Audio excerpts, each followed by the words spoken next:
Donc nous allons vous parler de la pompe à chaleur en logement collectif, ce qui fait une bonne succession par rapport à la conférence précédente.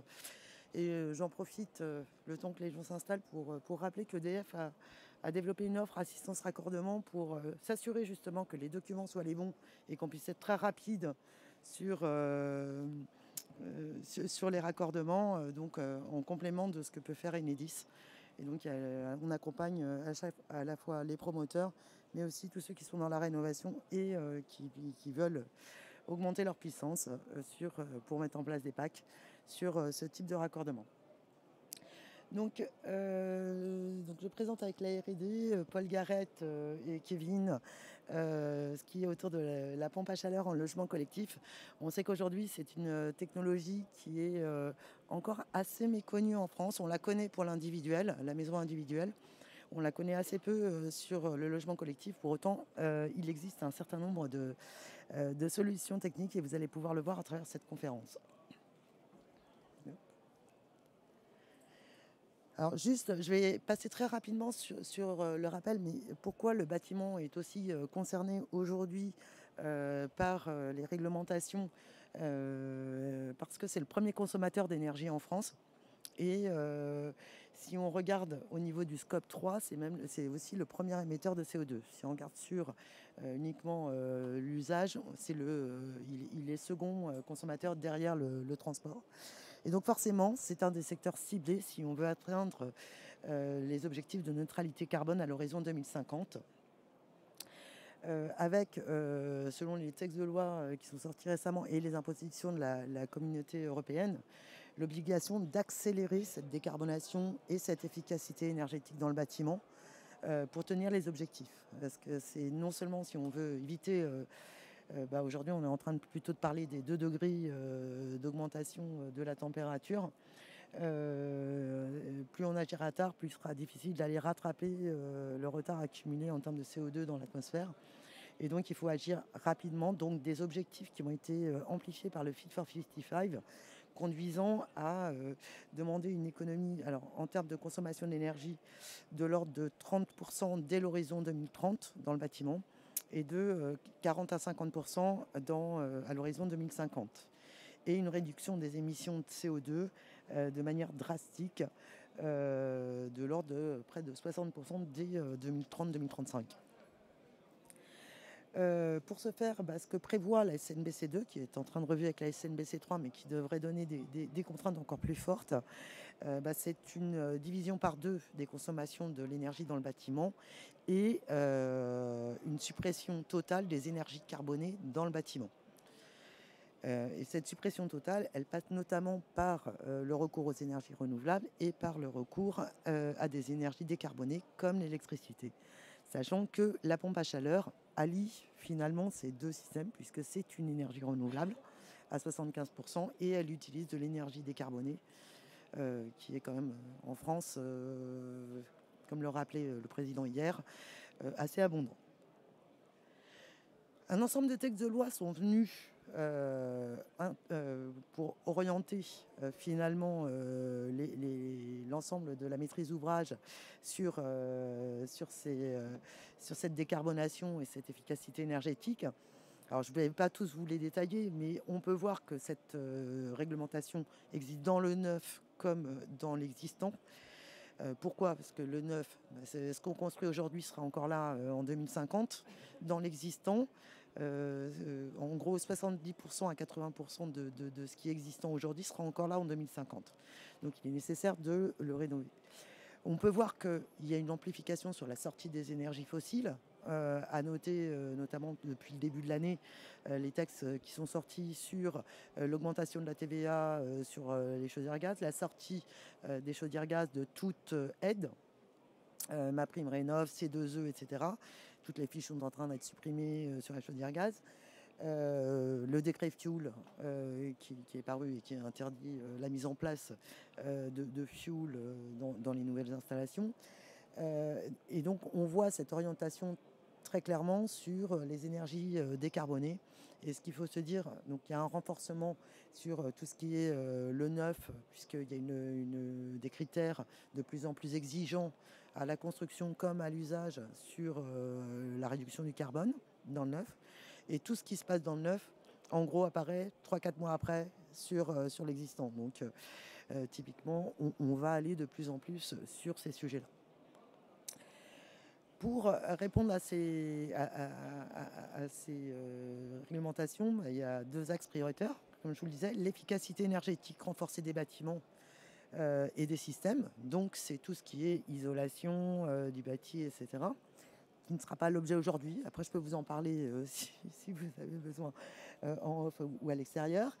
Et tout ce qui est la décarbonation des systèmes énergétiques. Il existe déjà un certain nombre de systèmes énergétiques permettant de répondre à ce besoin. Donc tout ce qui est chaleur renouvelable, qu'on va retrouver notamment beaucoup à travers les réseaux de chaleur. Donc quand il y a un réseau de chaleur à proximité, il ne faut pas hésiter à se raccorder dessus. Ça permettra d'aller chercher ou développer des énergies renouvelables ou de récupération, que ce soit les usines d'incinération, les data centers, on en parle beaucoup, ou les industriels locaux, d'aller chercher toute cette chaleur récupérable de proximité. Et donc à travers les réseaux de chaleur.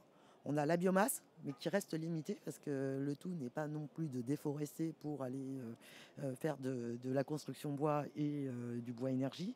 Donc tout ça est organisé et fléché dans les textes de loi, ce qui doit être utilisé pour quel usage. Et puis l'électricité, qui, comme on le disait, est assez abondante puisque aujourd'hui toutes les centrales fonctionnent bien, de nouvelles centrales sont mises en route. Et on a largement de quoi répondre aux objectifs à l'horizon 2035. On aura 150 TWh supplémentaires de disponibles, donc la possibilité de répondre à tous les usages. Dans ce cadre-là, la pompe à chaleur est une solution qui est fléchée par la SNBC et par la programmation pluriannuelle de l'énergie pour le bâtiment. Pourquoi ? Parce que donc, comme je vous le disais, pour 1 kWh d'électricité achetée, c'est en gros 4 kWh de chaleur restituée dans le bâtiment. Elle utilise différentes énergies entrantes, soit l'air, soit l'eau. L'air, on va être sur des packs RR ou RO. Donc ça va aller capter les calories à l'extérieur et les transformer soit en calories, soit en frigories, selon si on veut faire du chaud ou du froid, parce que le confort d'été devient aussi une vraie problématique, et aujourd'hui la pompe à chaleur permet d'y répondre, soit l'eau, à travers la géothermie ou les récupérations sur des réseaux de chaleur où ça va faire une remontée de chaleur. Et puis le sol, puisqu'on a aussi des pompes à chaleur géothermiques qui vont aller, on va avoir des tubulures dans les jardins ou autres, ou sur des pieux, et on pourra aller chercher cette eau-là. Et ça pourra être restitué par 2 vecteurs, soit par l'air, où on va vous délivrer, c'est en gros les systèmes qui étaient plutôt connus en climatisation, soit par l'eau. Vous pourrez réutiliser les radiateurs existants pour injecter l'eau dedans. Moi, personnellement, je suis passé j'ai une maison individuelle, j'ai cette chance, et je suis passé d'une chaudière fuel à une pompe à chaleur sans changer mes émetteurs du tout. Donc, j'ai gardé mes émetteurs fonte classiques. Je les ai juste fait désembouer et équilibrer, et tout fonctionne très bien depuis 7 ans. Donc, je peux vous donner un bon retour d'expérience. Ça fonctionne. Voilà, donc la pompe à chaleur, il existe beaucoup de systèmes. Donc il y a des guides qui sont sortis, on vous en reparlera un petit peu plus tard, mais notamment en logement collectif, c'est assez méconnu, avec beaucoup d'idées fausses, préconçues. Ça ne marche pas par -7. Depuis 7 ans que je l'ai, on a eu des -10 et ça a très bien fonctionné. Et puis je rappelle que certains pays nordiques fonctionnent avec la pompe à chaleur et ont réussi à complètement sortir des énergies fossiles, comme la Suède. En fonctionnant avec les réseaux de chaleur et les pompes à chaleur. Donc, qu'on ne dise pas que ça ne fonctionnerait pas en France, alors que ça fonctionne dans les pays nordiques. Je pense qu'il fait un peu plus chaud en France que dans les pays nordiques. Donc ça fonctionne très bien. On a les nuisances sonores qui reviennent aussi assez souvent. Il y a eu beaucoup de progrès faits sur ces technologies. Et aujourd'hui, en 5 ans, il y a une baisse de 10 dB sur les unités extérieures. Donc là aussi, c'est une idée fausse et qu'il faudrait placer. Il y a beaucoup d'idées fausses. D'ailleurs, le gouvernement a sorti une note sur les vrais ou faux de la PAC que je vous invite à consulter sur le site du ministère et qui vous permettra de voir qu'il y a beaucoup d'idées fausses dans ce qui est répandu aujourd'hui. Donc la pompe à chaleur, c'est un bon système qui permet d'allier la décarbonation. Énergie, on utilise de l'électricité décarbonée et c'est à 75% de l'énergie renouvelable. Ça permet d'avoir une efficacité énergétique, de fait, puisque ne consomme qu'un kilowattheure pour 4, et donc d'améliorer le pouvoir d'achat des utilisateurs, et surtout d'œuvrer aussi pour notre indépendance énergétique, puisque l'électricité est produite en France et ne fait pas ou très peu appel à l'étranger pour s'alimenter. Je vous propose maintenant de passer sur la pompe à chaleur en logement collectif et les techniques, le marché et les techniques. Merci Nathalie. Donc je vais parler, on va faire un petit zoom sur le marché de la pompe à chaleur en logement collectif neuf et dans l'existant. Alors tout d'abord sur la construction neuve, j'imagine que vous le savez pour la plupart, le secteur de la construction neuve en logement collectif n'est pas en très grande forme. Le nombre de logements a tendance à décroître ces dernières années, le nombre de logements construits. Mais en revanche, si l'on regarde la proportion de logements neufs équipés de pompes à chaleur pour les usages eau chaude sanitaire et chauffage, là on constate une forte croissance ces dernières années. Et par exemple, on est passé d'environ un peu moins de 10% de logements neufs équipés de pompes à chaleur pour le chauffage autour de 2020 à quasiment un logement pour deux aujourd'hui. Donc on peut voir que la pompe à chaleur est en train de devenir la solution de référence pour les usages thermiques dans le cadre de la construction neuve et de la RE 2020. Si on regarde dans le détail les technologies qui s'installent en construction neuve, on constate qu'on a beaucoup de pompes à chaleur RO. Et si l'on zoome encore un peu, on peut voir qu'il s'agit essentiellement de pompes à chaleur RO collectives, qui sont donc des technologies qui se déploient aujourd'hui très bien dans la construction neuve. Alors concernant le parc existant, on a environ 13 millions de logements en résidence principale aujourd'hui en France. Si l'on regarde la proportion de pompes à chaleur dans ces logements existants, on est encore sur des proportions relativement modestes. Ici, vous voyez le chiffre d'environ 2%. Alors, c'est un chiffre qui date un petit peu. Aujourd'hui, on est autour de 3-4%, ce qui montre qu'une dynamique s'est enclenchée et que la pompe à chaleur progresse en rénovation. Mais on a quand même encore un potentiel énorme de déploiement sur le logement collectif existant. Et donc dans ce secteur-là, on a une grande diversité en fait de situations initiales qui vont nécessiter de différencier un petit peu les solutions en fonction du système de chauffage d'origine. Donc en logement collectif existant, on trouve par exemple environ 20% d'appartements qui sont chauffés par des systèmes centralisés, des chaufferies collectives, essentiellement du gaz, mais également dans une certaine mesure du fioul. Et ces appartements-là, on va prioritairement les décarboner par des packs collectives qui peuvent être soit RO ou OO, ou bien seuls ou en hybridation. Ou bien par des réseaux de chauffage urbain si ces réseaux de chauffage urbain sont accessibles à proximité. On a ensuite environ 25%, un quart des appartements qui sont chauffés par des chaudières gaz individuelles, donc qui possèdent un réseau de chauffage, un réseau de distribution hydraulique dans le logement. Ces appartements-là, on va plutôt les flécher vers de la PAC individuelle RO, mais on peut aussi imaginer, dans le cadre de rénovation peut-être plus globale, de la conversion vers du chauffage collectif pour ces logements par la création de boucles de distribution dans le bâtiment. Ce sont des choses qu'on a vues sur des opérations ces dernières années et qui permettent ensuite de passer à la PAC collective ou au réseau de chaleur, encore une fois, si celui-ci est accessible. Et puis on a un dernier gros bloc à hauteur d'environ 35% qui est constitué des appartements chauffés par du chauffage électrique par effet Joule et qu'on va plutôt associer en termes de transition à la PAC individuelle RR en raison de l'absence de réseau de distribution, de réseau de chauffage central dans ces logements. Donc en termes de coût de travaux, c'est ce qui paraît le plus pertinent. Donc on l'a vu, on a une grande diversité de situations en collectif, donc différentes solutions à déployer. Il n'y a pas une solution PAC pour le collectif, mais des solutions PAC. Et c'est justement ce que mon collègue va vous présenter dans les slides qui viennent. Merci Kevin. Alors la première grande famille de pompes à chaleur qu'on va retrouver, donc c'est les pompes à chaleur collectives. C'est ce qui vient naturellement à l'idée quand on parle de collectif. Et dans cette première famille, d'abord, on va parler de géothermie. Dans certains cas, la géothermie peut s'avérer très pertinente donc pour traiter le chauffage et l'eau chaude sanitaire des logements collectifs.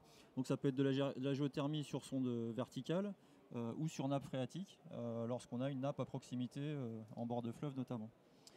Ensuite, on a également les pompes à chaleur RO, donc plutôt monobloc donc de moyenne forte puissance. On va dire qu'on est entre la puissance qui sont utilisées pour le logement individuel et les puissances qui sont utilisées dans le gros tertiaire ou l'industrie. Donc on est on va dire entre 20 et 300 kW. Donc avec souvent des machines qui sont montées en cascade, on va fractionner la puissance en plusieurs machines. On a de plus en plus, évidemment, sous l'impulsion de les normes européennes, F-gas notamment, la disparition des fluides les plus polluants pour l'environnement et donc l'apparition de fluides dits naturels, donc le CO2 notamment pour produire de l'eau chaude sanitaire, et bien sûr le propane qui se généralise sur quasiment les ensembles de gamme de tous les constructeurs maintenant. De plus en plus, on avait beaucoup de machines à vitesse fixe, donc avec des compresseurs à vitesse fixe jusqu'à présent, avec plusieurs compresseurs, on fractionnait la puissance. De plus en plus, on a des machines à vitesse variable qui arrivent, donc avec des performances qui sont quand même notablement améliorées. Et puis évidemment, une possibilité d'aller faire varier la puissance beaucoup plus simplement. On va généraliser, on va toujours mettre des ballons tampons, mais on va tendance à diminuer le volume. Ensuite, je vous conseille déjà d'attaquer le chauffage. Le premier poste de consommation, c'est le chauffage. Et donc, dans ces cas-là, l'idée, c'est quand même d'essayer d'abaisser la température des réseaux le plus possible. Donc, de faire un minimum de réfection des réseaux, voire de changement d'émetteur quand vraiment on a des problématiques dans certains logements. Donc, il y a un vrai travail à faire sur la boucle hydraulique, hein, de réfection, d'isolation, d'abaissement du niveau de température. Souvent, on n'a pas besoin d'avoir des niveaux de très haute température dès lors que le bâtiment a été au minimum un peu isolé. Et donc, c'est quand même une chose à garder en tête pour privilégier, pour améliorer la performance de ces machines. Ensuite, évidemment, l'intégration, alors qu'elle soit en termes de génie civil, en termes de sécurité, en termes d'esthétique ou d'acoustique, cette intégration est à soigner. Et donc, évidemment, il y a des solutions pour traiter les différents cas que je viens d'énoncer, mais vous voyez en partie en haut à droite des machines qui sont encloisonnées dans des parois acoustiques. C'est des choses qui se font traditionnellement dans le secteur tertiaire. Et donc, il y a une partie, il y a des cas faciles, on va dire, des cas qui ne sont pas compliqués, où on n'aura pas besoin de ces parois acoustiques et on pourra s'en passer assez facilement. Il y a d'autres photos qui l'illustrent en dessous. Mais par contre, il y a des cas un peu difficiles où on a des bâtiments à proximité, des logements qui sont très proches et il faut quand même soigner l'intégration acoustique de ces machines. Notamment des machines de forte puissance qui peuvent quand même avoir des niveaux de puissance acoustique bien plus importants que dans la maison individuelle. Et puis, comme vous l'avez vu dans la présentation précédente, le raccordement électrique, c'est aussi une problématique à prendre en compte, notamment quand on vient rénover des chaufferies. On avait des abonnements électriques qui étaient relativement faibles, des raccordements électriques qui étaient faiblement dimensionnés. Et donc, voilà, au cas par cas, il faut regarder dans quel cas on se trouve. Mais c'est un point qu'il faut prendre en compte dès l'avant-projet, on va dire, d'installation de PAC dans le logement collectif pour pouvoir l'anticiper au mieux et contacter Enedis au bon moment. Et puis, alors pour l'eau chaude sanitaire, il y a aussi des assemblages PAC, plus ballon, plus traitement de la boucle de distribution qui sont proposés par les industriels. Donc nous, on va orienter plus particulièrement là-dessus. Il y a notamment des très bons assemblages avec le CO2 qui sont utilisés, mais ça demande des architectures hydrauliques un peu spécifiques. Le CO2, c'est un fluide qui travaille bien avec des grands delta T sur l'eau. Et donc, on vient prendre de l'eau froide et la réchauffer directement à haute température. Et donc, ça nécessite des architectures de stockage un peu particulières, mais qui sont très performantes. Et si on traite les pertes de boucle de distribution par la même occasion grâce à cette PAC, on va avoir un temps de retour sur investissement qui sera bien meilleur que si on fait uniquement la PAC pour la production d'eau chaude sanitaire.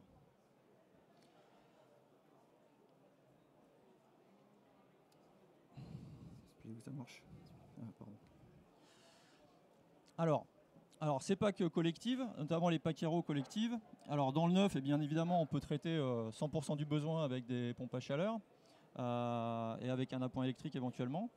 Mais on peut aussi, dans la rénovation, lorsqu'on n'a pas possibilité d'isoler correctement le bâtiment, ou quand on a fait des travaux sur la boucle de distribution, mais qu'on n'a pas pu abaisser suffisamment la température, il peut être intéressant de considérer l'hybridation de chaufferie. Mais l'hybridation de chaufferie, je vous alerte, il y a quand même un certain nombre d'acteurs qui proposent des dimensionnements qui sont vraiment rikiki. Donc nous, on parle en général d'un besoin de puissance pompe à chaleur autour de 50% des déperditions. Il y a des acteurs de la profession qui proposent des dimensionnements à 40%, à 30%, voire à 20%.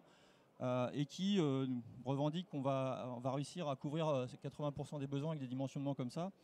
Moi, j'y crois pas. Et donc, je vous incite plutôt à rester sur des dimensionnements 50% des déperditions. Alors, 50% des déperditions du bâtiment, pas 50% de la puissance de chaufferie installée. Parce que souvent, les puissances des chaudières installées étaient bien supérieures aux déperditions. On avait un gros coefficient de sécurité. Et donc, bien évidemment, là, c'est sur le calcul des déperditions qu'il faut se baser. Et ce calcul des déperditions, on a une certaine incertitude autour de ce calcul des déperditions. Et c'est pour ça qu'on va rester à un dimensionnement autour de 50%. Éventuellement un peu moins, mais il faut garder cet ordre de grandeur. Et si on ne le fait pas, on ne va pas tenir les objectifs de décarbonation du bâtiment à moyen terme et à long terme, et on ne va pas suffisamment casser la courbe de décarbonation du bâtiment. Alors, l'hybridation, oui, mais par contre, il y a quand même un certain nombre de précautions à prendre. Alors, à la fois sur le schéma hydraulique, sur la régulation, pour que le système soit suffisamment simple. Il y a des montages qui sont vraiment complexes. L'idée, c'est quand même d'aller vers les montages les plus simples, que tout le monde va bien comprendre, depuis le concepteur en avant-projet jusqu'à l'exploitant quand la machine sera installée. Parce que si, à chaque étape, on réinvente un peu la manière de fonctionner du système, on ne s'y retrouve pas. Encore une fois, on va donner la priorité au chauffage.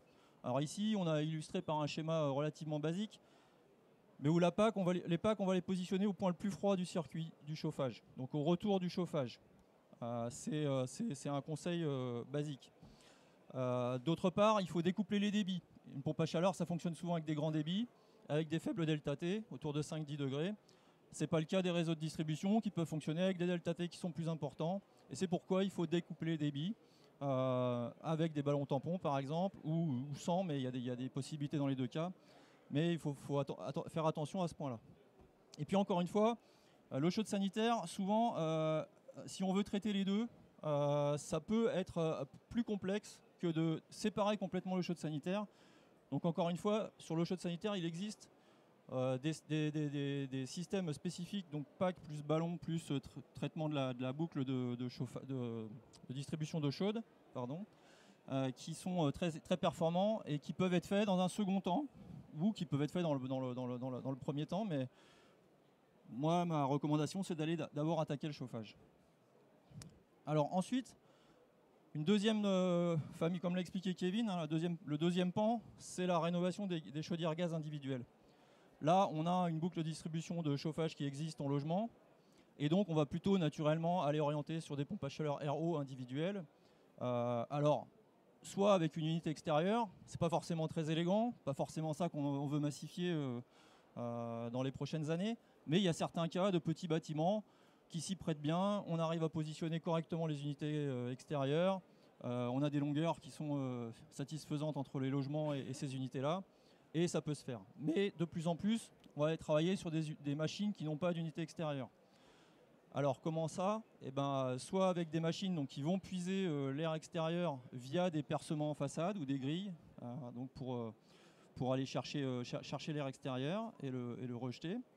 Soit sur des machines comme celle représentée dans la partie centrale verticale, sur l'air extrait par la ventilation. Donc avec la ventilation, on rejette de l'air dehors, et peut-être que dans le futur, on va augmenter le débit de ventilation pour assurer la qualité d'air intérieur. Donc il peut être intéressant d'aller récupérer l'énergie qui est contenue dans cet air extrait par la ventilation pour faire la production de chauffage et de chaude sanitaire. Il y a cette machine qui existe, que vous connaissez sûrement, il y a déjà des opérations qui ont été réalisées. Donc c'est une machine qui fonctionne très bien et qui permet d'assurer les besoins de chauffage et de chaude sanitaire en se pluguant sur le réseau de chauffage existant avec les radiateurs existants et les réseaux existants. Et ensuite, comme le disait Kevin, on peut aussi, dans certains cas, c'est pas toujours possible, mais dans certains cas, on peut rénover des chaudières individuelles par des systèmes collectifs, moyennant la reconstruction d'une boucle hydraulique de chauffage dans l'ensemble du logement. Et on peut traiter, il y a différents cas possibles, mais on peut traiter grâce à ça avec une PAC collective. On peut venir remplacer des chaudières individuelles, soit avec des modules thermiques d'appartement, par exemple, ou avec d'autres systèmes. Et en général, on va privilégier le fait de reconstruire une seule boucle de distribution et pas de refaire une boucle d'eau chaude sanitaire qui est assez consommatrice de perte de bouclage. Enfin, la troisième famille, c'est la famille de rénovation du chauffage électrique. Là encore, on peut utiliser des machines RR classiques de la maison individuelle qu'on va pouvoir, dans certains cas, remettre en logement collectif, dans des cas assez simples, quand on a des balcons disponibles, où on peut monter des unités extérieures, ou quand on a des bâtiments de faible hauteur avec toiture plate. C'est des choses qui sont possibles et qui se font d'ores et déjà. Il y a les systèmes monosplit qui traitent une seule pièce, des systèmes multisplit pour traiter l'ensemble des pièces, et puis il y a des systèmes monosplit à distribution centralisée, donc soit avec des gainables qui diffusent sur les différentes pièces via des gaines de ventilation, soit par un plénum de distribution d'air. Et ces systèmes-là sont aussi très appréciés en général des habitants pour leur aspect très confortable au point de vue diffusion d'air à faible vitesse, avec des niveaux acoustiques aussi très faibles. Donc en général, c'est des choses qui sont très appréciées par les clients. Et puis de plus en plus, il y a pas mal de pompes à chaleur RR qui proposent aussi de faire l'eau chaude sanitaire avec le même groupe extérieur. Donc on a une unité spécifique qui produit l'eau chaude sanitaire. Donc à la fois sur des monosplits centralisés ou sur des multisplits. Il y a plusieurs systèmes qui existent chez différents fabricants. Et puis alors après, il y a aussi, de la même manière que les Pacero, des pompes à chaleur RR sans unité extérieure. Et là, c'est assez intéressant également. Alors il peut y avoir des monoblocs intérieurs, donc, où on va venir percer la façade, comme c'est illustré sur la partie droite, où on va venir rejeter l'air à l'extérieur. Ça va permettre de traiter la pièce principale, ça va permettre d'abaisser assez fortement les consommations de chauffage dans ces logements, et ça peut permettre d'amener de la climatisation dans une partie du logement, ce qui peut ne pas être complètement idiot avec les aspects confort d'été. Quand on a pas mal isolé le bâtiment et qu'on a fait le maximum possible sur la ventilation, sur les occultations, et parfois le logement il est quand même inconfortable et on sera bien content d'avoir un peu de climatisation partielle dans le logement. Enfin, il y a aussi des systèmes qui viennent se plugger sur des conduits collectifs, donc comme ça a été fait par le passé sur les chauffe-eau thermaux et comme ça a été présenté par le groupe Intuit ce matin dans une autre séance. On peut aussi venir plugger une machine RR, alors qui va produire l'eau chaude sanitaire. C'est d'abord un chauffe-eau thermodynamique, mais qui va faire le chauffage de la pièce principale et le rafraîchissement de la pièce principale, et puis qui sera complété par du chauffage électrique dans les différentes chambres. Donc ça ne traite pas 100% du logement, mais ça permet d'abaisser notablement les consommations de chauffage et d'apporter de la climatisation partielle.